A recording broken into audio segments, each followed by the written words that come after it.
bienvenidas una vez más a otro episodio de Todo Suma. Y hoy tenemos con nosotros en el estudio a Ana Sosa Ayala. Y ella se especializa en lo que es la agroforesta regenerativa, que nos va a ayudar a entender en detalle el vínculo que tenemos con la agricultura, el vínculo que deberíamos tener con la agricultura y la importancia que tiene cómo cultivamos los alimentos en lo que es la riqueza de los nutrientes que entonces esos alimentos pueden tener para nosotros, para el consumo. Y además la necesidad que existe hoy en día de poder generar un nuevo vínculo con la agricultura, cómo generamos alimentos, porque cómo los generamos significa que o desgastamos la tierra y rompemos nuestros recursos, o podemos, como el nombre lo indica, regenerar recursos, poder crear un vínculo con la tierra donde ayudamos a que los ecosistemas salgan adelante, se mantengan más fuertes, se extiendan, se expandan, en vez de lo que estamos viendo hoy en día, que con el mal uso, digamos, de los recursos, cada vez se va achicando más la capacidad de esos ecosistemas de salir adelante y sobrevivir, especialmente con los cambios climáticos que estamos viviendo. Entonces, no quiero dejar que Ana describa y hable de todo esto en vez de hacerlo yo, así que entremos en tema.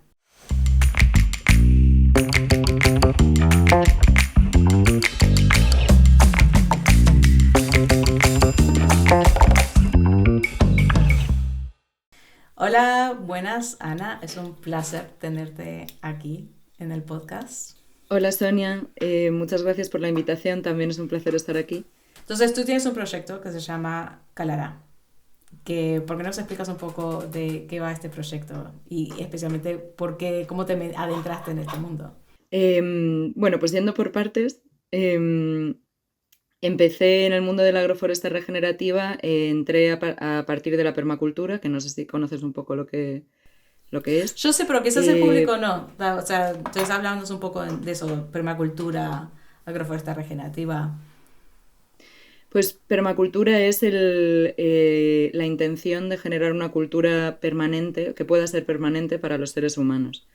Entendiendo que la manera en la que nuestra cultura, la occidental, tiene de relacionarse con el medio y entre las personas, genera un impacto negativo. Digamos que hay un circuito que no está conectado, ¿no? Es lineal. Y la permacultura quiere conectar los circuitos.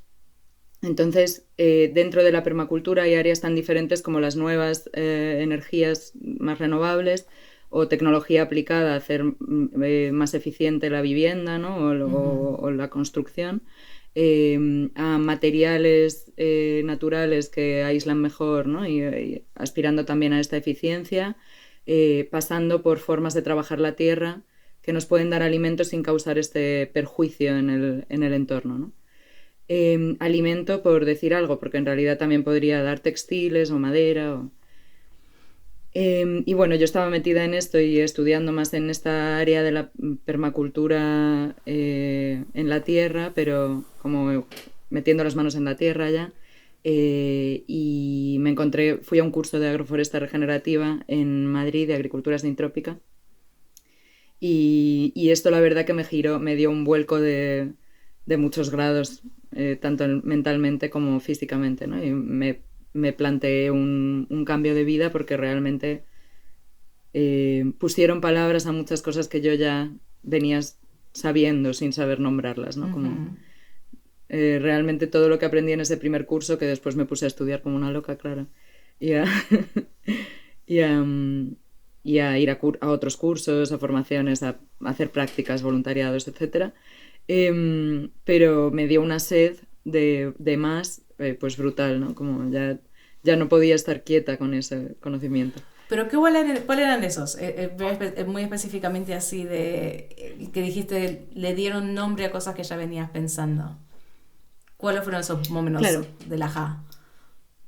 claro. Por ejemplo, algo que yo veía era que en los cultivos, en general en los cultivos convencionales, por supuesto, pero también en los de permacultura en muchos casos, veía que las plantas y el ecosistema o el sistema no se comportaban como lo hace una sabana o un bosque natural, ¿no? Como los paisajes naturales que yo he visto tantas veces. Y esto siempre fue una disonancia para mí, aunque no le había puesto palabras, entonces yo creía lo que me habían contado, que eso para producir había que hacerlo así, generar un pequeño desierto para poder producir mucho, ¿no? Claro, y además de tener, estamos hablando de los monocultivos, de tener esas extensiones Sí, masivas de una sola planta, todo gestionado en líneas rectas. exacto. Labrado, normalmente se ve la tierra descubierta, el suelo parece un descampado, ¿no? Como a mí esto me resultaba muy extraño, pero me había creído lo que la cultura me había enseñado, ¿no? Lo que las personas me habían enseñado. Y cuando fui al primer curso de agricultura sintrópica, y pues claro, lo primero que se cuenta, que entraremos más en eso seguro, pero lo primero que se cuenta es que se puede cultivar el alimento como trabaja la naturaleza, que se pueden cultivar los productos que nosotros necesitemos dentro de un bosque que funcione como un bosque, en el que, eso sí, y eso es algo que se dice mucho también en Sintrópica, el bosque produce para el que lo trabaja. Entonces, si no lo trabajas, producirá más para otros. El producto que tú dejaste ahí será más bien residual. Porque cada cultivo tiene su posición, ¿no? Y los nuestros en general necesitan de nuestra atención. Bueno, entonces por un lado está la disonancia entre lo que veías, lo que nos han educado, de que un campo trabajado, un campo cuidado, tiene lo que acabamos de escribir, ¿no? Líneas rectas, monocultivo, gestionamiento. Y de pronto está esta imagen de por qué no alimentarnos con un sistema que replica los procesos naturales, ¿no? O sea, obviamente en la naturaleza no existe el monocultivo, siempre va a haber una gran diversidad, cuanto más diverso, más equilibrio. Sí. Y eso te atrajo. Ahora, en general para el público, como esto es como una propuesta, ¿cuáles llegan a ser los beneficios? O sea, porque, o sea, ideológicamente lo entiendo directamente, pero ¿qué diferencia? Porque siempre está la idea, claro, si se produjo la agricultura convencional como se produjo es porque, claro, ahí puedes cultivar más producto para más personas y alimentar a más gente, quizás con el menor coste. Pero entonces, ¿cuál es la propuesta de la agroforesta? Claro, la propuesta de la agroforesta es realmente revertir en mucho la cultura para poder crear bosques más productivos. O sea, un bosque siempre va a ser más productivo que un campo de maíz, ¿no? Por una cuestión de tamaño y productividad de cada espécimen y de ocupación del espacio, porque de repente se verticaliza mucho el espacio, ¿no? Em, y si en una agroforesta se cultiva en pisos, en muchos pisos, entonces se optimiza todavía más ese espacio. El espacio en dos dimensiones gana una tercera con estas alturas, ¿no? Frente a un cultivo de aguacate en convencional, pues un cultivo de aguacate en agroforesta podría tener por debajo, por hablar de uno polémico, ¿no? Podría tener por debajo, por ejemplo, un cítrico y melocotón, y por encima podría tener un nogal, o depende de dónde estuviera, un cerezo, podría tener un peral. Bueno, entonces si encima de cada aguacate y debajo de cada aguacate también hay otros productos que se pueden aprovechar, pues evidentemente la productividad del área aumenta, ¿no? Pero entonces hay un dicho en inglés que me gusta, que es, y acá voy a ser un poco como el abogado del demonio. If it ain't broke, don't fix it. Si no está roto, ¿por qué arreglarlo?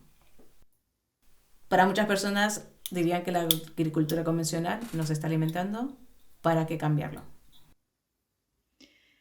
La agricultura convencional nos está alimentando de una forma bastante específica, ¿no? Es gracias a una globalización del mercado que conseguimos alimentarnos hoy en España eh, realmente de forma completa, porque aunque en España se hace bastante agricultura, en la península ibérica se hace bastante agricultura, em, pero no la suficiente para la demanda de alimento que la población de aquí tiene, ¿no? Y por otro lado, la agricultura convencional, tanto aquí como en otros lugares, ya hablando de una realidad más biológica o ecológica, si se quiere, está causando un perjuicio que no beneficia a la producción, sino lo contrario. Entonces, solamente mantiene la productividad gracias a una cantidad cada vez mayor de insumos externos y de trabajos complementarios. Entonces, el gasto de la agricultura está aumentando sin que aumente su productividad, solo para mantenerla. De hecho, baja con el tiempo si mantienes las acciones, ¿no? Entonces, bueno, siento hacer tanto énfasis en esto, pero realmente creo que es importante. Entonces, en términos, si vamos a lo más material, ya no a lo puramente a lo ecológico, pues en relación con el ecosistema, no, a la productividad fotosintética y de producto bruto, vamos de mal en peor. No es... It is broken. Ahí está, ¿no? Y un poco, a ver, lo hice a propósito, sabiendo que yo sé que está roto, obviamente, pero no es algo que haya de entrada en el consciente común. ¿Sabes? No. No es algo que se diga en general porque hemos estado haciendo esto por mucho tiempo, aunque hayan ido cambiando las prácticas, pero creo que no hay suficiente conciencia de el daño que se Bueno, está... Sí, pero dime, o sea, del daño que se está creando, de que se está perdiendo la riqueza de la tierra, o sea, la riqueza de lo que es los nutrientes, los minerales, los insumos en la tierra naturales, se está perdiendo diversidad de lo que es la microbiota, se ha perdido diversidad de las hortalizas que se cultivan, porque cada vez se cultivan más solamente para las que son más... se adaptan mejor al sistema que estamos utilizando y las otras se van descartando. Entonces ha habido una pérdida muy grande tanto de diversidad, está habiendo una pérdida de tiempo de microbiota en la tierra, contaminación por el tipo de insumos y de químicos que se están utilizando, y la agroforesta regenerativa se presenta como una alternativa, dirías. sí, viene a responder a todas estas necesidades de cambio que honestamente vienen con cierta urgencia porque las capas de agua de agua freáticas están muy contaminadas ya. Esto estoy hablando en la península ibérica, ¿no? Hay también tasas de desertización, de pérdida de suelos altísimas. Por supuesto que hay otros factores que también influyen en esto, pero la pérdida de vegetación tiene mucho que ver, además de las prácticas agrícolas y el labrado, el continuo labrado, el monocultivo, todo esto tiene mucho que ver con la pérdida de suelos y luego el monocultivo es una forma de cultivo absolutamente dependiente de insumos químicos, como decíamos. Se puede hacer con insumos orgánicos también, pero no todos son la panacea, ¿no? O sea, realmente no todos son inocuos, muchos causan daño también y también son tóxicos. A veces cuando se combinan entre sí conforman el mismo compuesto tóxico que prohibieron en otro químico, ¿no? Em, en fin, y entre ellos, por supuesto, está el tema del glifosato, que ya es bastante más conocido, yo creo, y cómo pues, causa problemas desde la macrobiología, ¿sí? A los animales, los insectos, los bichos, a la microbiología, pasando por el agua y, por supuesto, llegando a nuestros cuerpos. Em, Estos químicos están ya incorporados en la cadena hídrica, o sea, llueven, no solamente están en el suelo. Pero entonces, vale, la agroforesta ofrece una alternativa, que como lo que has descrito hasta ahora es eso de que lo más básico, en vez de tener un monocultivo horizontal, de pronto podemos aprovechar, combinar plantas, combinar cultivos y tener muchas capas. Entonces lo subimos a varias dimensiones. ¿Qué, qué otros cambios ofrece? Claro, se estructura en principios la agricultura sintrópica, que digamos que es de lo que más bebe la agroforesta regenerativa, ¿no? Es sí, un conjunto de técnicas y basados en estos principios de la agricultura sintrópica. Em, entonces, uno de ellos es la estratificación. Dice uno de ellos que la vida se organiza los vegetales, mejor dicho, se organizan en pisos de acuerdo con sus necesidades de luz, porque cada uno está cumpliendo una función complementaria a la de los otros. Sí, esto es en la evolución de las especies, claro. Ahora hay una desorganización diferente, una organización diferente, ¿no? Mejor dicho.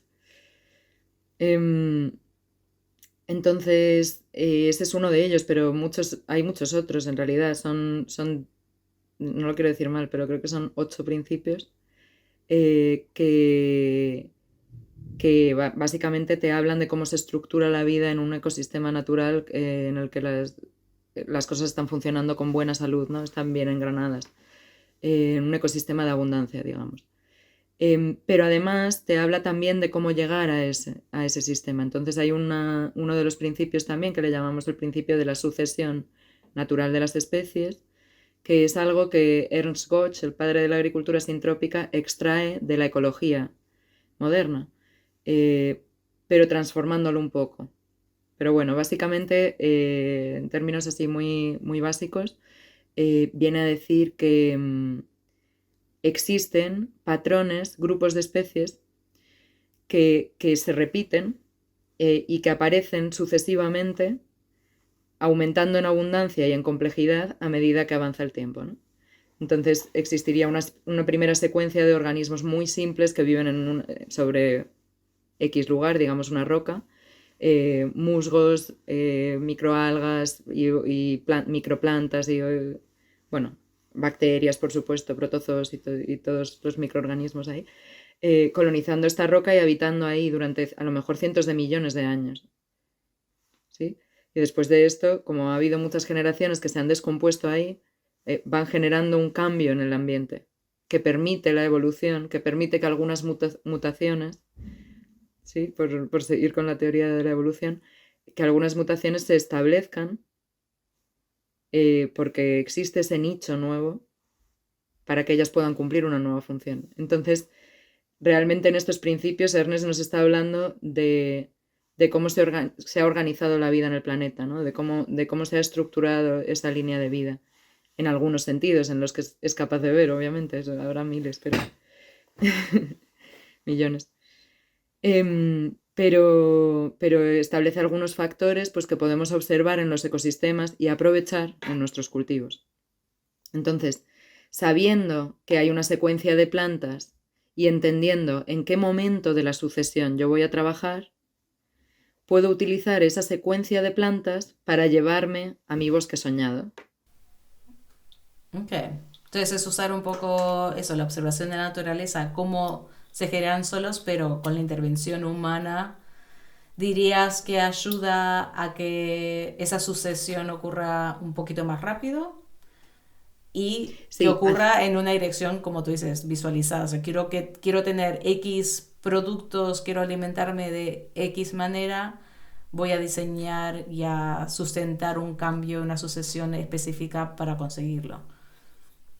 claro, la idea es que a nosotros nos facilite el trabajo. Entonces, si el objetivo de esa plantación fuera una reforestación, eh, yo pondré una sucesión en la que voy a participar menos, sí, con plantas silvestres y tal. Pero si lo voy a hacer en mi casa y lo que quiero es un bosque de alimentos que esté integrado en un ecosistema, en su ecosistema, pero en un bosque de alimentos, entonces la sucesión pueden ser hortícolas, o sea, primero hortícolas que me lleven a una hortícola que vive un tiempo más y que es más grande, luego a una planta que vive más tiempo y es más grande, y voy creciendo en altura, en porte, en estructura, al mismo tiempo que se va dando esta sucesión de especies, que además podrían ser muchas de ellas en la secuencia productivas para ti, o para mí, ¿no? Entonces, bueno, y esa es la idea realmente en los sistemas domésticos, como que la mayor parte de plantas o sean productivas para ti o sean muy productivas para el suelo. Y entonces cada vez que tú vayas a podar para dar de comer al suelo, porque esto es parte de fomentar y acelerar esa sucesión, ¿no? Cada vez que vayas a hacer esto, tendrás la posibilidad de coger un alimento, una aromática, unas flores, cosechar el producto que tú has introducido para ese momento, ¿no? Y Em, piensas, o sea, estamos hablando de un sistema que puede alimentarme a lo largo del año, o es algo que complementaría una alimentación que quizás tengo a través de un huerto o de comprar productos. Puede alimentarte durante todo el año, todos los años, pero dependerá, por supuesto, de la dimensión, de cuánto coma, de qué coma, de las condiciones del suelo. Y hay casos, incluso en sistemas domésticos y pequeños, hay casos en los que el, la desertificación o la pauperización de ese suelo, ¿no? El empobrecimiento de ese suelo ha sido tan brutal, ha llegado tan lejos, que ya los primeros años no voy a poder comer. Voy a tener que restaurar una mínima base para después poder meter plantas más exigentes, ¿no? Entonces depende mucho de factores, de condiciones climáticas, del suelo y de condiciones de las propias personas que vayan a estar gestionando el lugar, pues al final qué dimensión tiene que tener un área para producir lo suficiente para una persona durante un año, ¿no? Depende. Pero sí, claro que se puede. Eh, es algo que en la Estación Agroecológica de Vieiro, que es un proyecto en el que participo, que cofundé con Jaime Otero Páramo en Galicia, en este proyecto pues es uno de los objetivos que tenemos en la zona 1, digamos, en la zona más cercana a la casa, es producir lo máximo posible para todo el año, ¿no? O sea, para todo el año para nosotros. Y para nuestra familia más cercana también.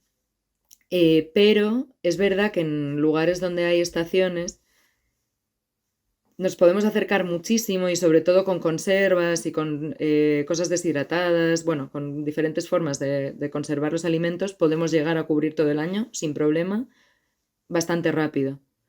Pero con alimento fresco todo el año, en lugares donde hay estaciones muy fuertes y hay invierno muy fuerte, hay un par de meses durante el invierno todavía aguanta la producción de algunas plantas, especies que han recogido calor durante el verano y el otoño, recogido energía, pero los primeros meses de la primavera hay muy pocas cosas que produzcan. En realidad hay bastantes, pero en comparación con el resto del año hay poquitas, entonces ahí como que te quedarías un poco más flaco si no fuera por tener conservas y procesar un poco las cosas para que duren.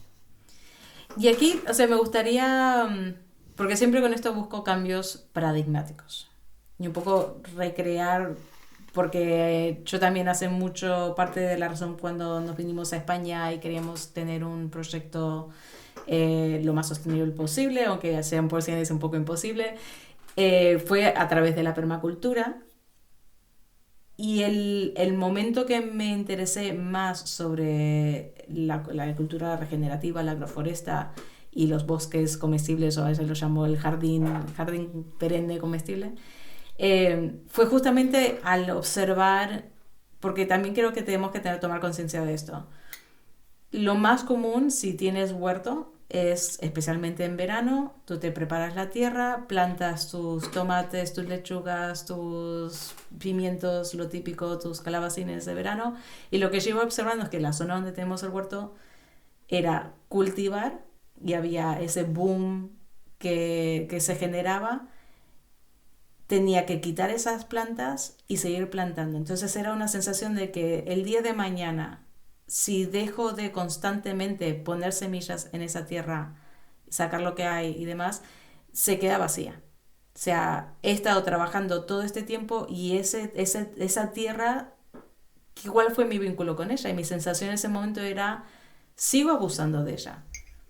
O sea, yo no hago más que poner abono, todo ecológico, trabajamos con una cabrera y traemos el abono de la cabra y lo introducíamos en la tierra, no eran bancales profundos, entonces era lo más sostenible y ecológico posible, pero no me quitaba no podía sacarme de la mente la idea de que yo estaba simplemente usando esa tierra para alimentarme y no estaba aportando nada a ella porque se volvía a quedar vacía cada temporada.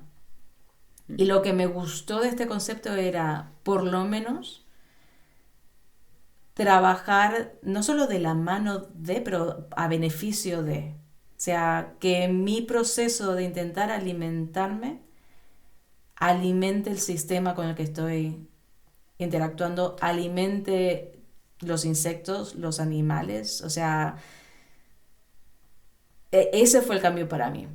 De esa realidad y que tenemos que ser muy conscientes que cuando simplemente tienes un trozo de tierra, aunque sea ecológico, y lo único que estás haciendo es consumir y extraer, no estás aportando, no estás trabajando de la mano de la tierra.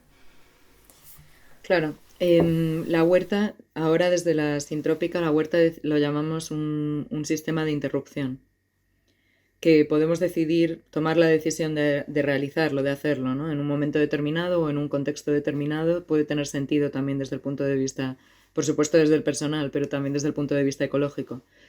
Em, pero realmente, y si lo miramos a nivel de sucesión de las especies, ¿no? Em, Digamos que la huerta, que son todas plantas herbáceas, que alguna vive hasta 8 o 10 años como una alcachofa, pero la mayoría tienen ciclos muy cortos, ¿no? La mayoría de meses, 2, 4, 6, 8, pero meses, ¿no?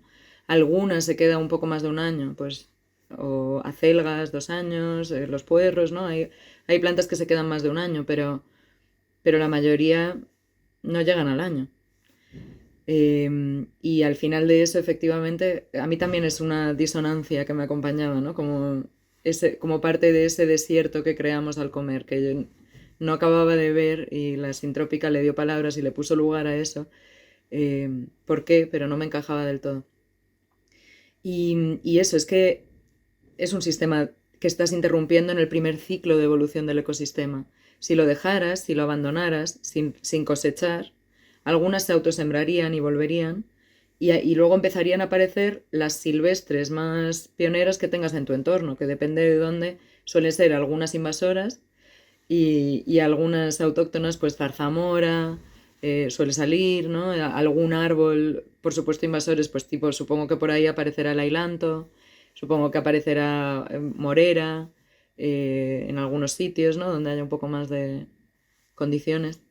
Pero bueno, empiezan a aparecer, en cualquier caso, estas pioneras que cada vez colocan más recursos en el lugar. Y si los ciclos de la naturaleza, del ecosistema, son muy largos, duran cientos de años, miles de años, depende de qué estemos hablando y en qué nos fijemos, ¿no? Pero si nosotros abandonáramos ese sistema y nos fuéramos, la huerta viviría a lo mejor 5 años, algunas plantas 10, las que más duren, y luego se irían yendo a medida que cambian las condiciones a una zona más boscosa, y después, pues si ya hubieras, algunas de estas pioneras ya tienen 100 años, están enormes, ya han colonizado el lugar, son las que están mandando ahí, ¿no? Han apartado a las autóctonas más lentas, a las encinas, a todos los otros quercus, al olivo, ¿no? Les han apartado al lentisco del sistema, porque eran más rápidas. Pero bueno, las otras siguen ahí, debajo. Entonces, cuando estos árboles ya son enormes y ya están envejecidos y tal, de repente hay un vendaval y se caen 5, se abre una clarera, y esa es la oportunidad perfecta para el bosque de clímax, que es mucho más lento. Entonces, todo ese proceso nosotros lo podemos acelerar cientos de años, plantando en muy alta densidad, estratificado, una sucesión que tenemos que podar, y colocamos la materia orgánica en el suelo, y además podemos comer por el Bueno, entonces camino. vamos a cambiar en el detalle, porque me Sí. acuerdo de ejemplos específicos de, por ejemplo, aquí que estamos en La Vera, en Extremadura, el norte de Extremadura, la zarza siempre se considera una planta invasiva, siempre es como el dolor de cabeza de todo dueño de finca porque Claro. es potente, esa planta es potente y es imposible de sacártela encima. Pero claro, cuando lo observas en detalle y dejas que pase tiempo, tienes una zarza, que una zarza es un poco como cuando tienes un corte y se forma una cicatriz, algo que hace que protege un área. Es una Sí. planta que saca muchos nutrientes de la tierra y cada vez que caen las hojas lo abastece de nutrientes. Y con el tiempo empiezas a ver que esa planta de pronto protegió a un pequeño roble que tuvo la oportunidad de sobrevivir porque claro, con tener las asas alrededor, ni las vacas ni las cabras, nadie llega a ella y se protege y eventualmente sale ese roble a través del zarzal y ahí vemos como tiene un diseño, tiene como una inteligencia todas esas plantas. Entonces tú estás diciendo que eso lo podemos como trabajar a nuestro favor en términos de el diseño que tenemos en mente. Entonces puedo a propósito poner zarza si necesito y muchas otras plantas, y en vez de tener que traer abono externo que de las cabras o comprado o lo que sea, como voy a ir manejando ese sistema, voy a ir cortando la zarza, voy a ir cortando quizás el roble, algunas ramas, o cuando caen las hojas, va abonando la tierra. Entonces es como jugar con estos sistemas a través de nuestro enfoque, ¿no? Nuestro objetivo final. Sí, exactamente eso. Y con suerte ir de aquí a allá, algo bueno, y mientras como hay un huequecito aquí, pongo un tomate. Quizás, o Exactamente una así. planta de pimiento. Vale. Bueno, o más bien si entendemos las funciones que cumplen o los roles fundamentales que cumplen algunas plantas, pues por ejemplo la zarza que has mencionado puede ser una especie clave, por lo menos en ecosistemas naturales, ¿no? En esta sucesión. Y desde luego eso que has contado es exactamente lo que hace muy valiosa la zarza en los ecosistemas naturales en la península ibérica, ¿no? Em, Genera un nicho diferente en el que los árboles sí pueden vivir, árboles más exigentes. Em, Decía que si comprendemos la función de la zarza y podemos encontrar otra planta que cumpla la misma función, pero no tenga pinchos,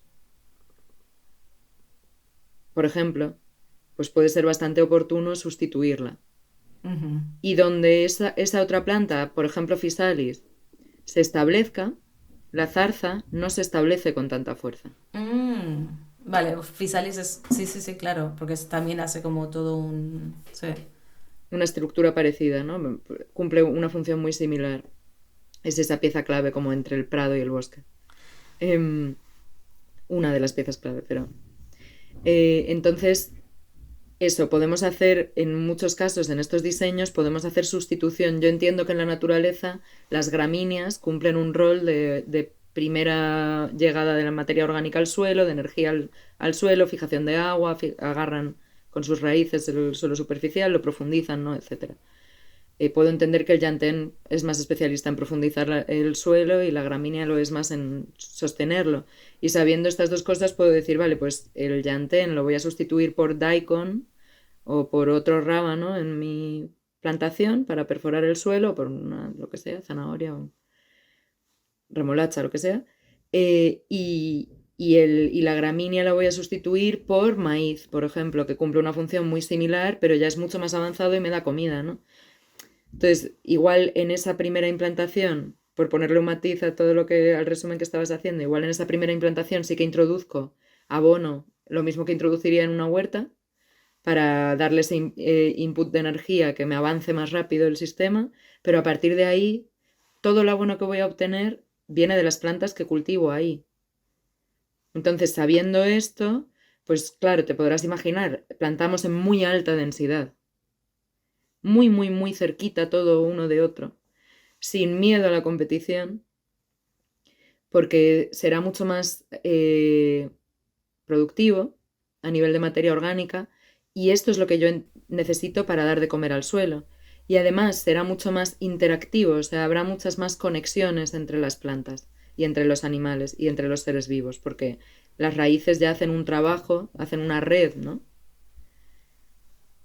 Entonces, bueno, como ves, es bastante complejo y podríamos entrar en miles No, de pero áreas me y gusta el profundizar. concepto, ¿no? De que dices, vale, en general, como seres humanos, dos cositas. La mayoría de las cosas que consumimos que salen del huerto, estamos hablando de plantas infantiles. Igual que este como el cochinillo y la ternera, que son animales que no llegan a su madurez, son sistemas que están en la infancia. Y Las solo llamamos comemos placentas. placentas. Así, tiernitas, suavecitas y que solas se mueren y por eso requieren tanto cuidado. Entonces tenemos que ser conscientes de eso, de que consumimos y hemos enfocado hectáreas y hectáreas y hectáreas en el planeta a un ecosistema inmaduro y que no sobrevive por su cuenta. Que lo que en general hacemos es, como hemos sacado todo lo demás, hemos robado la tierra de esos ecosistemas complejos, nosotros tenemos que intervenir con maquinaria y con químicos. Y lo que tú estás diciendo, de lo que escucho, es, en vez de plantar una semillita específica que no va a llegar a su madurez porque me la voy a comer antes de que llegue a más allá, voy a plantar cientos de otras semillas conscientemente que van a hacer esos trabajos que nosotros, al dejar la tierra desnuda, estamos haciendo con maquinaria y con químicos.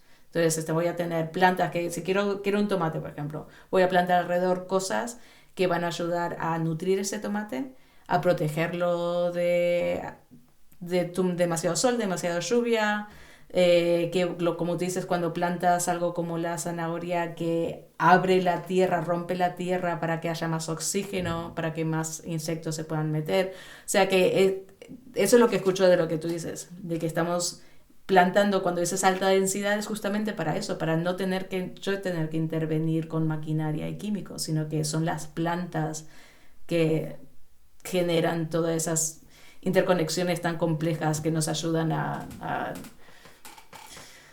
Es literalmente así. Me alegro mucho de que lo hayas entendido porque la verdad que yo no estaba sintiendo que estuviera expresándome tan bien.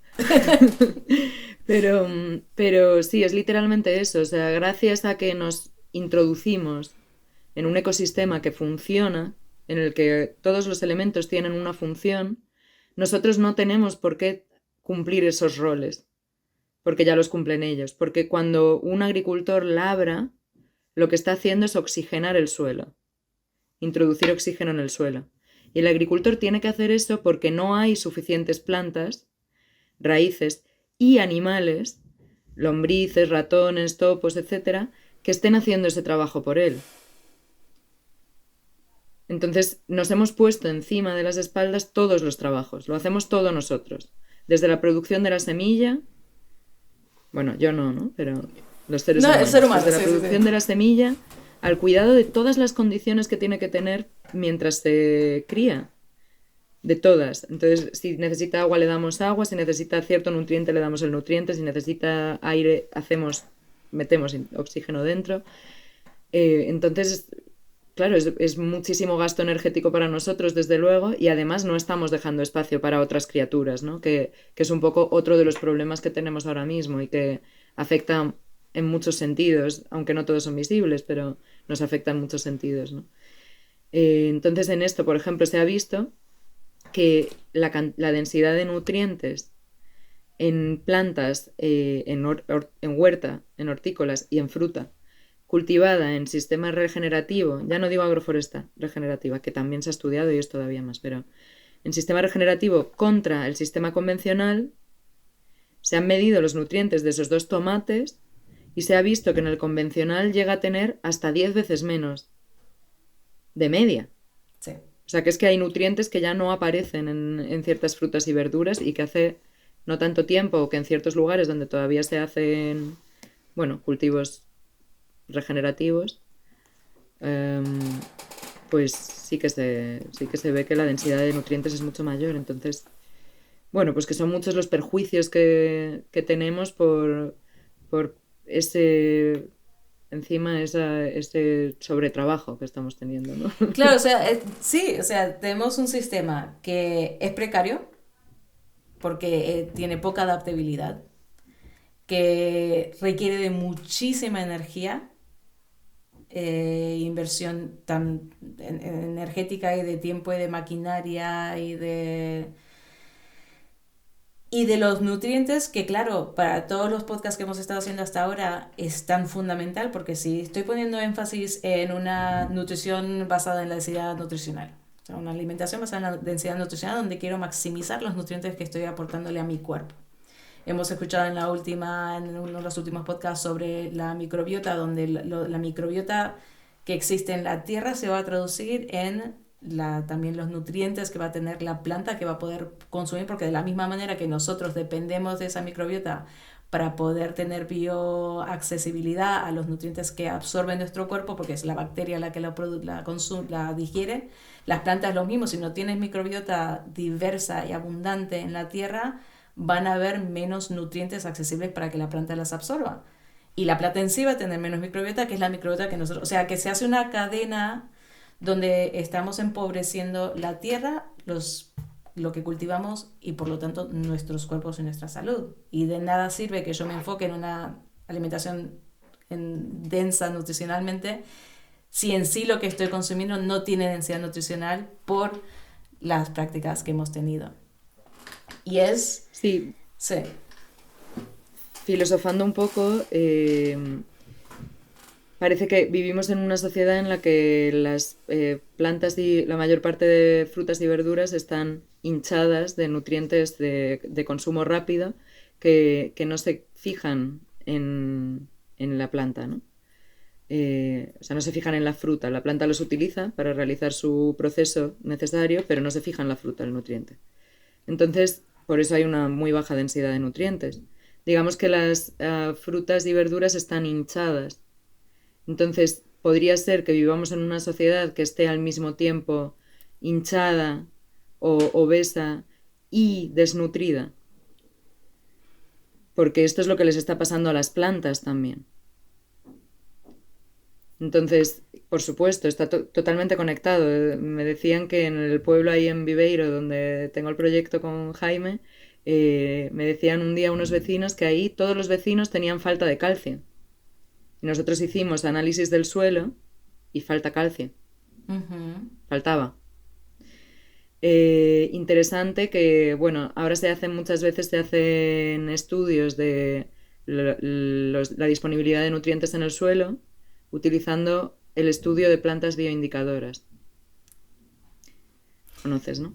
Sí, no, Bueno, pues, y quiero que descríbelo porque a veces a mí me ha parecido fascinante. claro, Como... algunas plantas son especialistas en procesar ciertos nutrientes o ciertos componentes químicos y otras no pueden estar presentes en un suelo que tenga cierto nutriente o cierto componente químico disponible. Entonces se hace una lectura de la densidad de plantas de ciertos tipos que se encuentran en el terreno para deducir la abundancia y falta de ciertos nutrientes en ese suelo, básicamente. Entonces, el algarrobo es un árbol conocido por su necesidad de calcio. Y en Galicia dicen que no puede salir, que no se da. Todos los vecinos que no se da eso, que hacéis plantando algarrobo y no sé qué. Esto año 2020. Bueno, 19 y 20. Ahora tenemos aquello lleno de algarrobos súper saludables que crecen bastante rápido además porque ahí hay agua. Y la teoría que tenemos, aunque no hemos vuelto a hacer análisis, es que ahora sí que hay calcio disponible. Porque ya se han realizado un montón de trabajos microbiológicos y macrobiológicos, ¿no? de microorganismos y de plantas y animales más grandes, incluidos nosotros, que van fomentando esa cadena, esa espiral hacia la abundancia, ¿no? Hacia una mayor fertilidad, hacia una mayor oxigenación, porosidad, hacia estructura, hacia una mayor acumulación de agua, retención de agua, una mayor disponibilidad de nutrientes, un mejor sistema inmune. Todo esto nos lo da un suelo saludable, ¿no? Y si lo da a las plantas que nos alimentan, efectivamente, ¿cómo no nos lo va a dar a nosotros? Para mí ahora, o sea, la comida que yo voy a comer es mi cuerpo de afuera, mi cuerpo del futuro, ¿no? Como, claro que hay veces que viajando, pues como sin preguntar de dónde viene, pero si yo pudiera pagar más por mi comida solo a personas que sé que están trabajando en favor de la vida en sus cultivos, pues yo prefiero comerme un tomate bueno que 5 que no me nutren, ¿no? Sí. Además que literalmente, o sea, ese tomate totalmente saturado de los nutrientes reales que debería tener, te va a alimentar. Tiene literalmente, nutricionalmente, el mismo valor que esos otros 5 que carecen de, y como tú dices, que nos hinchamos alimentos que al final nos dejan desnutridos. Pero volviendo a, porque quiero también vuelvo a mis memorias de cuando me entré a este mundo, de lo fascinante que son entender la sabiduría de los ecosistemas y las plantas para entender lo poco que entendemos. O saber lo poco que hasta ahora como seres humanos hemos entendido en términos de cómo trabajar con la tierra. Y lo que tú decías, eso de que las plantas, al leer qué plantas tienes están brotando, sabes qué tipo de nutrientes faltan o no en un terreno, pero también como a otro nivel de que si dejas que la naturaleza haga su trabajo, van a ir aflorando las plantas que le van a dar a la tierra los nutrientes que necesita, ¿no? Como cuando hablamos de esas que según la profundidad de la raíz, el tipo de raíz que tiene, va a sacar a la superficie porque va a lo más profundo, lo deposita en sus hojas y al caer las hojas, al morir la planta, deposita sobre la superficie de la tierra los nutrientes. O sea que tenemos que entender que la naturaleza hace eso por su cuenta si permitimos que haga su labor y como tú dices, a través de estos sistemas promovemos que esa labor se dé quizás con más abundancia y más rápido. Pero que la sabiduría está ahí. Nosotros hemos sido los ciegos de ir en contra de esos procesos naturales.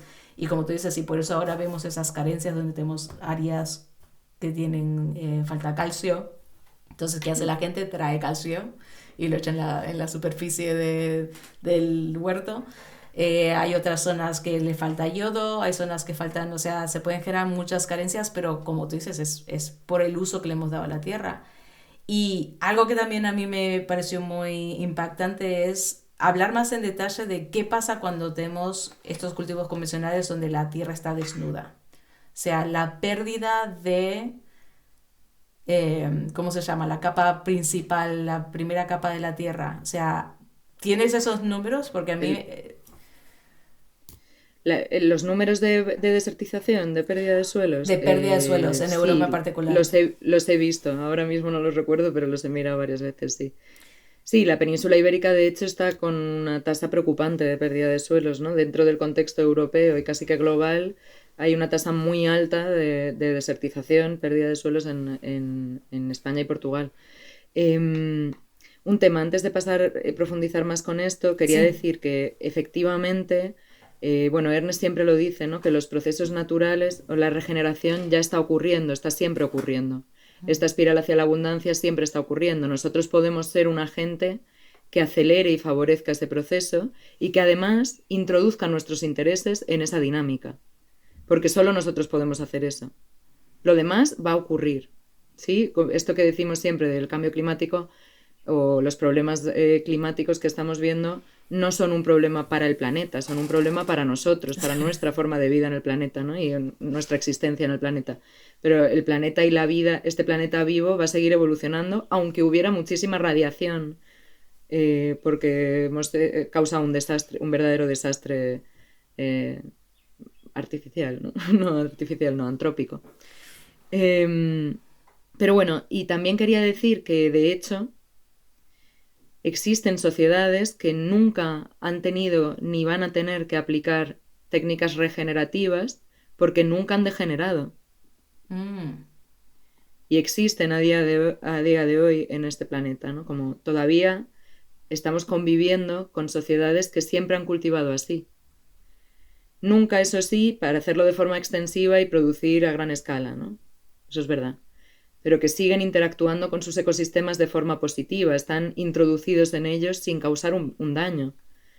De hecho, al contrario, probablemente están impulsando mejoras donde ellos están, ¿no? Como, porque todos los animales y las plantas y los microorganismos hacen eso. Entonces, ¿cómo no lo vamos a hacer nosotros si estamos introducidos en el ecosistema? En general, yo tenía una visión que lo que me llevó a la permacultura era una visión muy pesimista de este futuro incierto y también del presente, ¿no? Y esa desconexión con la naturaleza y con el afuera que tenemos los individuos, las personas. Pero entender que si somos seres naturales que forman parte de estos ecosistemas de forma inevitable, entonces probablemente somos como el resto de criaturas de forma natural, ¿no? Como somos capaces de hacer bien y beneficiarnos. Porque no es altruista. La agricultura sintrópica no es altruista, es productiva. Mm. Y esto es muy importante también. Es con la naturaleza, pero conmigo, con mis intereses también ahí. Lo que pasa es que yo ya no estoy en esa posición central y piramidal, ¿no? O sea, no estoy por encima y en el centro. estoy en el entramado de la vida como un componente más que también necesita producir. Sí, no, me gusta porque es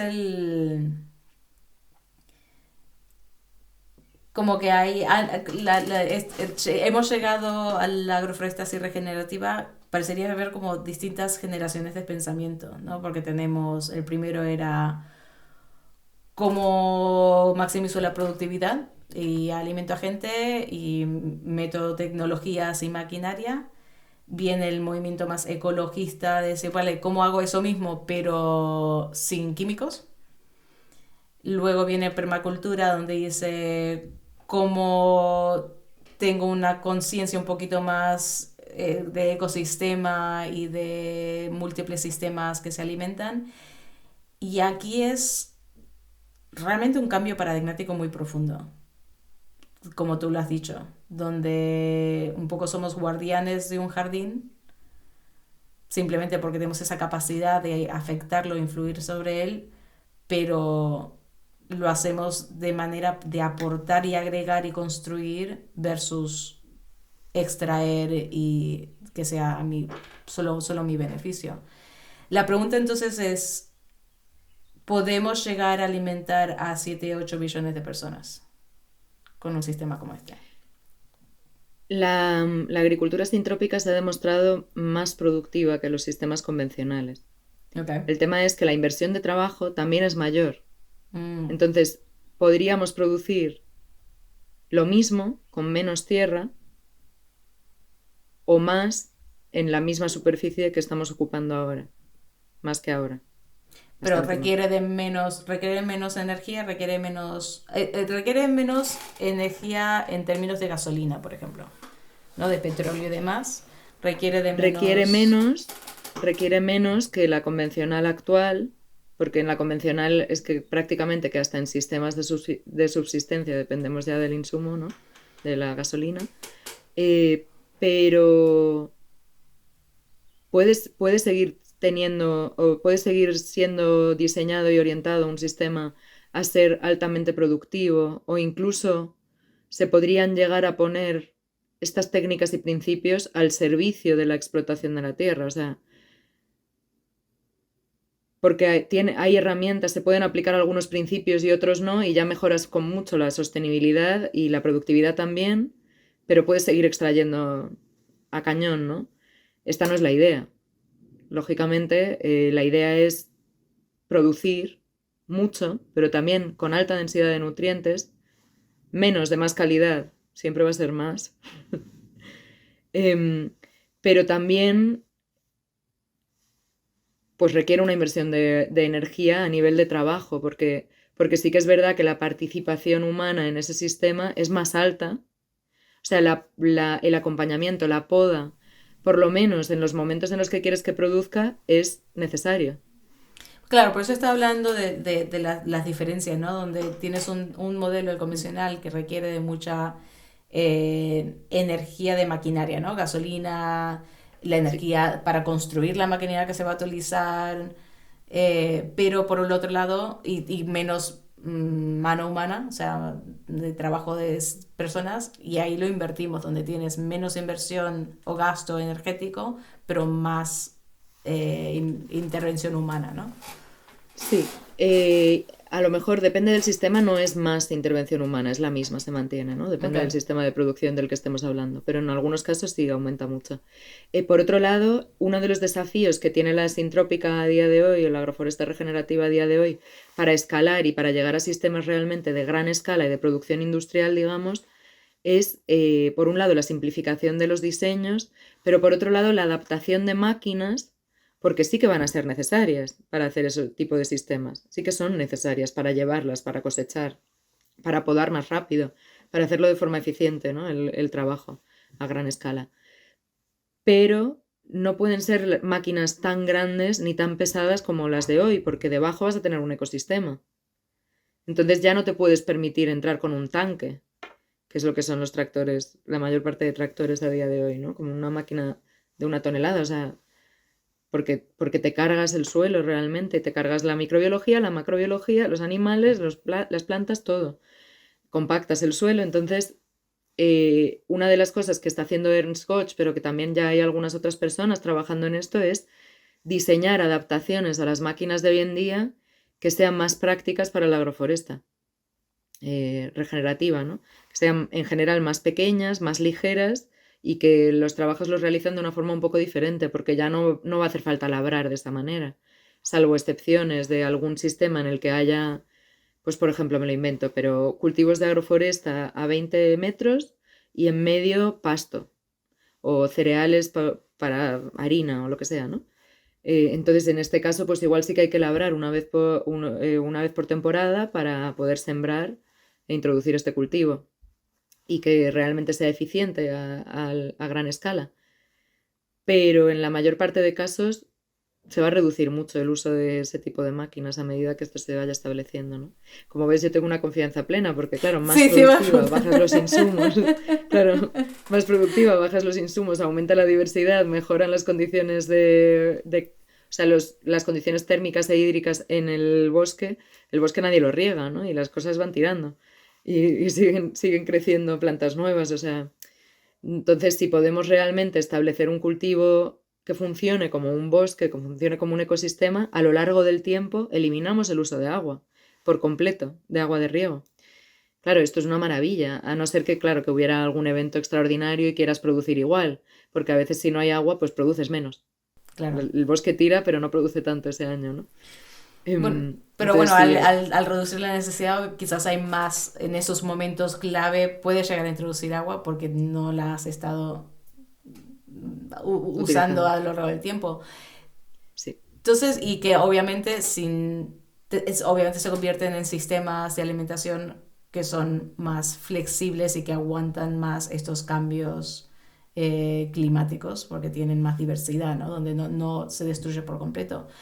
¿Cuál es la Y más capas. barrera más capaz? ¿Cuál es la barrera principal? O sea, sé que todo esto yo sugeriría que alguien que esté interesado que se adentre más, hay que leerlo, hay que entenderlo, realmente requiere de un cambio de perspectiva completo. Sé que tú ofreces talleres, vas a hacer un taller aquí en Suma, con Movimiento Suma en noviembre, el primer fin de semana de noviembre de 2024, y pondremos información en la descripción para poder atender, acudir a ese taller. Y hay muchos Sí. otros en la península, pero eso, es algo que hay que adentrarse en él. Pero mi curiosidad es, ahí de nuevo, filosofando, o sea, ¿qué piensas que es la barrera más contundente, digamos, que funciona en contra de poder aplicar estos sistemas de regenerativos en la agricultura en general? Bueno, sistemas regenerativos yo creo que cada vez hay menos barreras, la verdad. Pero bueno, en la península ibérica hay un problema bastante sistémico, sistematizado con la agricultura y es que el agricultor está en una situación muy precaria a nivel económico. Entonces, hacer cualquier transformación que suponga una inversión es un problema de por sí, ¿no? Está en una situación, en general los agricultores están en una situación en la que no pueden llegar a hacer esa inversión porque siempre están con lo justo. Pido esta subvención para hacer este cultivo, saco el cultivo, gano la subvención, ¿no? Y subvención, cultivo, y no da, en esa rueda no hay ni espacio, ni seguridad económica, ni espacio mental, ni tiempo para hacer una transformación realmente seria y rápida, ¿no? Pero, ok, porque perdona mi ignorancia, y hay que sale al aire mi ignorancia en el tema. De lo que dices, estás diciendo que los agricultores no viven de lo que cultivan, viven de las subvenciones. Sí, en general es así. Y La entonces él, agricultura sí. en España y la mayor parte de la ganadería se sostiene gracias a las subvenciones. ¿Y el dinero que me gasto en los productos, a dónde va entonces? Normalmente la mayor parte del dinero que nos gastamos en los productos va a intermediarios. Son los intermediarios, supermercados, proveedores, transportistas, etcétera, los que se llevan la mayor parte de ese dinero. pero la inmensa mayoría. La inmensa mayoría. Y ahí sale lo que estamos hablando antes de empezar el podcast, y es que cuando te adentras a ver los ecosistemas y cómo todo se retroalimenta, eso se refleja también en todo. O sea, no se queda solamente en la producción de alimentos, porque entonces estamos viendo que las personas encargadas de cuidar de la tierra y de alimentarnos, el sistema está tan roto que no se alimentan de lo que producen. Y ahí sale que entonces hay otros cambios que son necesarios, como acceso a la venta directo de agricultor a consumidor, y dejar Sí. que esos intermediarios sean los que realmente se benefician del proceso. Sí, o reducir mucho de alguna manera el beneficio del intermediario. Yo entiendo que en momentos determinados un intermediario es necesario, bueno, necesario. Igual no es Facilita. fundamental, Sí. pero puede facilitar mucho. Entonces, yo no eliminaría por completo los intermediarios en todos los casos, pero sí que creo que una apuesta a realmente valorar el trabajo del productor y que la mayor parte del dinero vaya ahí es muy importante, porque si no, nunca vamos a salir de esa cadena de precariedad, ¿no? De ese circuito precario. Pero bueno, la verdad que cualquier transformación hacia las regenerativas en agricultura también tiene otros desafíos. Y uno de ellos, y lo hemos mencionado varias veces, es el tema del paradigma cultural. Porque para empezar, si queremos hacer que la mayor parte de tierras cultivadas estén cultivadas con agroforesta en el futuro, si queremos llegar a esa transformación del paisaje, que por mi parte estaría fantástico, pues vamos a tener que primero interesarnos por los productos que se pueden producir más fácilmente en esos ecosistemas de bosque, y la huerta no lo es, y los cereales no lo son. Se pueden hacer. No tiene tanto sentido realmente a nivel energético, ¿no? Como lo que decíamos, estar avanzando en la sucesión ecológica para alimentar a ese bebé, en lugar de utilizar el bebé para alimentar a los siguientes, ¿no? Que son más exigentes. Entonces, dame una lista de qué productos estamos hablando. Claro, por ejemplo, frutos secos se podrían utilizar para... O sea, a ver, tenemos un tema con la culinaria que es muy difícil de intervenir. Eso no se puede llegar desde arriba ni desde ningún lado y decir, oye, ya el pan ahora no se hace de trigo, ahora se va a hacer de harina de castaña con bellota, con algo de trigo sarraceno, que se puede, con algún cereal de los que son más ecológicos, maíz, tal, más productivos, vamos, que realmente se pueden introducir en sistemas agroforestales, y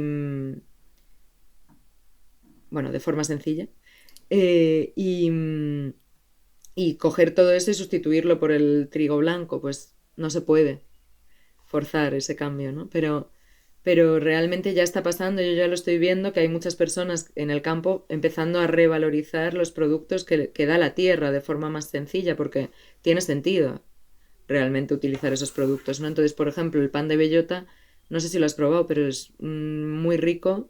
Es verdad que es muy diferente, pero una se acostumbra rápido a los cambios, ¿no? El pan de bellota con maíz ya queda otra cosa que es mucho más suave que el de bellota. Entonces, bueno, como que se pueden hacer productos interesantes y mantener esa cultura culinaria sin tener pues esa, digamos que cultura de la interrupción, del cultivo de interrupción, ¿no? Bueno, y que Pero bueno, también... No, pero en la parte... Eso es... Nos hemos cerrado a... Me pasa con mucha frecuencia el concepto de toda la vida. El pan de toda la vida, el gazpacho de toda la vida. Y yo, viniendo de afuera, ¿de toda la vida? ¿De quién? ¿De dónde? ¿De cuándo? Porque nada de eso es de toda la vida. Todo eso, o sea, especialmente en la península ibérica, en Europa, la dieta tradicional de la región ha cambiado drásticamente a lo largo del tiempo, dependiendo de las influencias externas, la colonización, etcétera. O sea, sí. siempre han habido cambios. Cómo se comía hace 60, la década de los 60 y antes de la década de los 60, en España en particular, era drásticamente distinta de cómo se comía ahora. las recetas, he hecho análisis de recetas de libros de 1800 y ese mismo plato hoy en día ha cambiado drásticamente. O sea que el de toda la vida es una fantasía, es un mito, no existe de toda la vida. Entonces, pero como tú dices, ese cambio cultural, culinario, de decir de toda la vida, se acerca más al pan de bellota. Estoy segura que especialmente en Extremadura se Sí, ha comido pan de bellota por muchas más generaciones que el creo que en pan de toda la trigo. península. Tal cual. Sí. Sí, efectivamente, o sea, realmente, pero bueno, yo creo que al final los cambios van a venir dando ejemplo, estableciendo ejemplos que funcionan, ¿no? Como si realmente hay agricultores que consiguen hacer esta transformación de sus fincas y producir más en los siguientes 10 años, 15 años, empezar a producir más y aumentar la productividad con el tiempo, esto es algo medible que a las personas les va a convencer rápidamente, o sea, porque mientras tanto ellas están perdiendo productividad e invirtiendo cada vez más. Mm. Entonces, algo no está funcionando en este lado, ¿no? Y en cuanto la hierba de mi vecino está más verde, pues ya me entran ganas de mirar lo que está haciendo, ¿no? Que es un poco también, pues con la experiencia ahí en la finca, en la estación agroecológica en Vieiro, pues es una experiencia que tenemos con los vecinos, ¿no? Que nosotros, pues, por ejemplo, el primer año, esto lo contamos siempre, pero bueno, el primer año, cuando llegamos ahí a vivir, cuando los vecinos acumulaban en pilas materia orgánica para quemarla, Ujú. pues nosotros íbamos ahí, oye, Maripaz, ¿qué tal? ¿Te parece si nos llevamos la materia orgánica que nos interesa, tal, y la otra, la materia orgánica? Ah, no, pues mejor, así no la quemo. Al segundo año ya Maripaz nos dijo, no te la lleves. No, no, no, no, no te la lleves, no te la lleves. Y empezó a ponerla ella en torno a sus árboles. Claro, se me acercó un día discretamente, oye, ¿y qué hacéis con la hierba? Y le estuve contando y dice, vale, vale. Y ya la coloca en torno a sus árboles, en la huerta está cubriendo con materia orgánica, ¿no? Entonces podríamos haber llegado el primer año y haber dicho, venga, reunión de vecinos, oye, estáis haciendo mal la huerta porque es que no tiene materia orgánica el suelo, se os va a quedar hambrienta. Claro, el cambio así yo creo que no lo podemos realizar. Para empezar, entramos en un estado de lucha que ya de por sí para mí es estresante, ¿no? Como Sí. porque no le convenzo, me he desafiado a convencerle, entonces ahora tengo que entrar en argumentos infinitos para llegar a argumentos nuevos que me lleven a estar más cerca de convencerle y es agotador, no me lleva a nada realmente productivo, ni a mí, ni con esa persona, porque no la voy a convencer. Y además es confrontativo, o sea, realmente es mal educado también. ¿Cómo voy a decirle yo a una señora que lleva 50 años haciendo algo que lo está haciendo mal? Pues no, hombre. Pero sin embargo, ella ve que la materia orgánica tiene un uso que Sí. realmente está funcionando bien y que no usamos plástico, ni quemamos nada, ni nada de nada, simplemente dejamos la materia orgánica ahí y están mejor las plantas, está mejor el suelo, tengo que deservar menos. Oye, pues igual lo hago también, ¿no? O sea, ahí sí. Sí. Claro, la señora dice, "Oye, lo voy a probar, a ver qué pasa. Si no, pues ya se la doy otra vez la materia orgánica, pero si funciona, funciona. Entonces, yo creo que va de eso, como establecer cambios en nuestra propia práctica que den ejemplo para otras personas, para que otras personas puedan establecer cambios en sus propias prácticas, ¿no? Y así, bueno, pues también el cambio es más orgánico, cada uno Ujú. se suma cuando puede percibirlo, cuando puede entenderlo, cuando tiene los medios, cuando tiene el tiempo y el espacio mental. Y mientras tanto, hombre, pues creo que estaría muy bien también que esas subvenciones que ahora mismo están yendo a mantener el sistema convencional fueran, por lo menos a veces, a impulsar esos cambios en quien quiere hacerlos, porque hay gente que quiere hacerlos y no tiene los medios, ¿no? Entonces, Sí. estaría bien hacer una inversión en esa transformación, ¿no? Entonces, si alguien quiere adentrarse más en todo esto, le interesa el tema, ¿qué le sugieres? ¿Cuáles son los primeros pasos? Bueno, si tienes la posibilidad, si tuviera la posibilidad de ir a una formación de introducción, yo lo recomiendo mucho. Ya a estas alturas hay bastantes formadores a lo largo del territorio peninsular que están dando formaciones muy buenas y con diferentes focos, enfoques y orientaciones y yo recomendaría un curso de introducción. Pero cosas que también se pueden hacer y que se pueden hacer desde ya, pues meterse en YouTube y buscar vídeos si se sabe portugués o inglés va a ser más fácil, pero buscar vídeos de agroforesta sintrópica, que ya hay algunos en castellano también. Y se pueden leer algunos textos, algunos artículos que están bien interesantes también.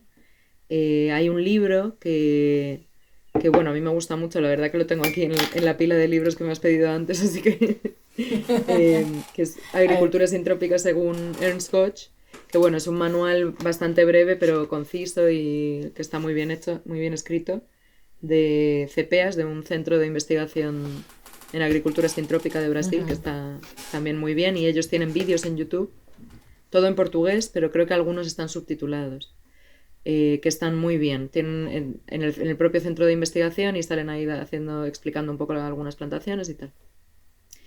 Y otras cosas, pues hay un libro francés también fantástico de sintropía, creo que se llama así, sintropía o algo así. Bueno, y que Em, vamos, me vas a dar enlaces a esos artículos, algunos vídeos que tengamos, intentaremos agregar los enlaces en la descripción del episodio para que la gente pueda acceder a ellos directamente. claro que sí. También un enlace a tu proyecto, Calará, para que sepan cómo contactar contigo, qué talleres estás ofreciendo. Pero creo que sí, o sea, es un tema contundente, o sea, es un tema carnoso, es un tema que da para analizarlo mucho, hablarlo mucho. Siento que esto es como una introducción, una pequeña adentración, adentramiento al tema, donde siempre podríamos ir como con una lupa y enfocarnos, vale, qué plantas plantarías juntas y cuál sería, ¿no? ¿Qué tipo de trabajo haces al año, a los 2 años, a los meses? O sea que da para muchísimo.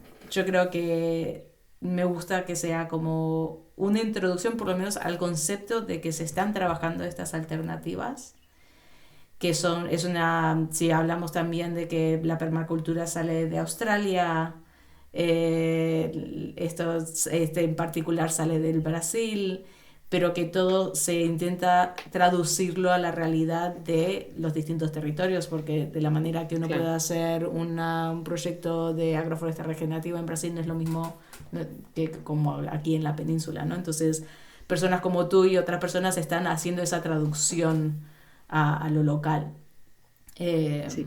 que es increíble que eso, que existan esas alternativas que se están poniendo en práctica, que son accesibles, que nosotras también tenemos mucha ilusión cuando vengas a trabajarlo aquí en la finca para poder darle ese empujón y poder por fin tener un huerto que perdure, que siga viviendo, o sea, esa sensación de que estoy aportando a mi entorno y no simplemente aprovechándome de él.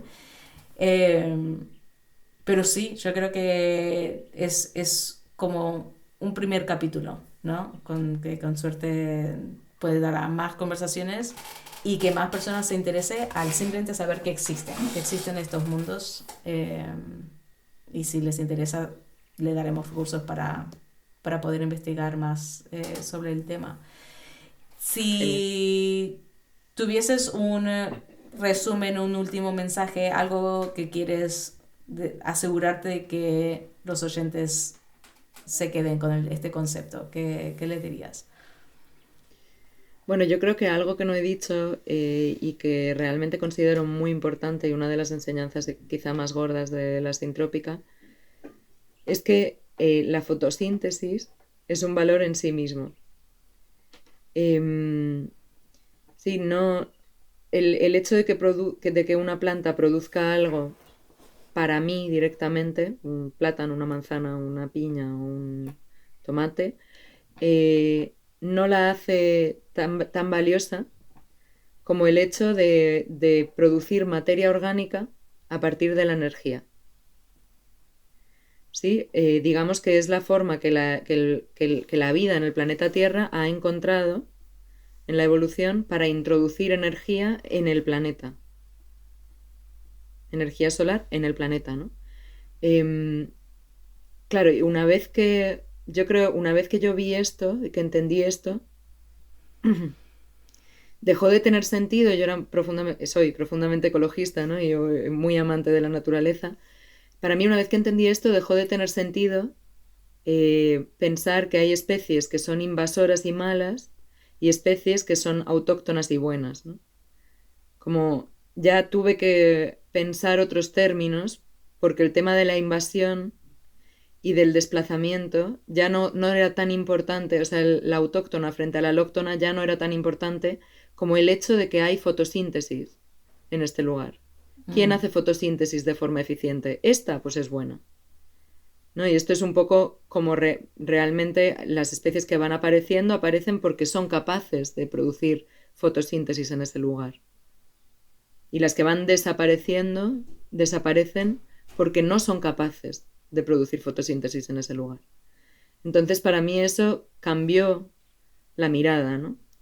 Y me parece muy importante porque creo que no es algo a lo que prestemos atención en absoluto. Y todas las fuentes de energía que tenemos a día de hoy provienen de formas de vida que provienen de este proceso fotosintético. La cadena está conectada y el primer eslabón, los únicos productores, son los fotosintéticos, los que hacen fotosíntesis. Todos los demás consumimos. Sí. Y consumimos la energía en forma de calorías que pudo procesar, o sea, pudo crear esa planta inicial. Y a eso también me ayuda a entender aún más todo este proceso de la agroforesta regenerativa, porque en realidad lo que estás diciendo es que quieres maximizar la capacidad fotosintética del terreno en el camino a esa producción de cosas orgánicas que puedo consumir y que necesita mi cuerpo, pero Sí. maximizando ese potencial, que como tú dices, es la base de absolutamente todo en este planeta, es ese primer paso de convertir la energía solar en materia orgánica. Sí. Fantástico. Pues Ana, un placer.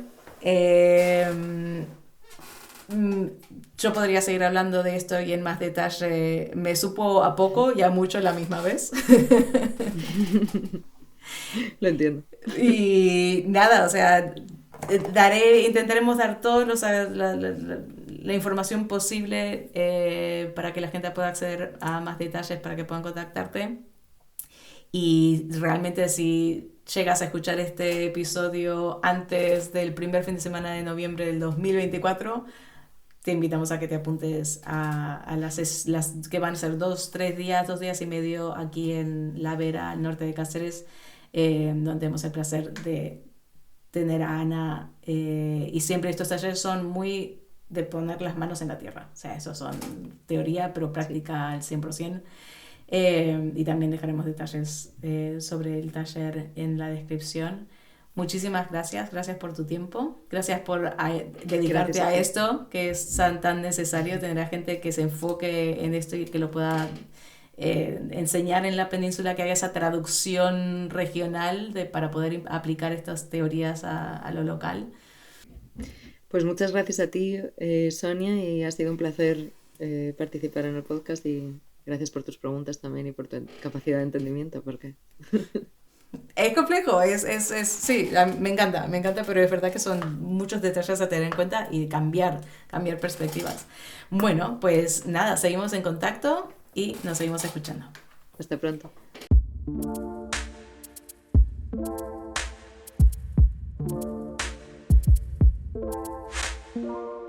Este programa fue producido por Movimiento Suma, una asociación sin ánimos de lucro que promueve vidas sostenibles a través del movimiento y la nutrición. Si quieres saber más sobre nuestros programas y lo que ofrecemos y quiénes somos, puedes visitar nuestra página web a movimientosuma.com, suma con 2 M's. También puedes seguirnos en Instagram, en Facebook y en YouTube. Gracias por escuchar.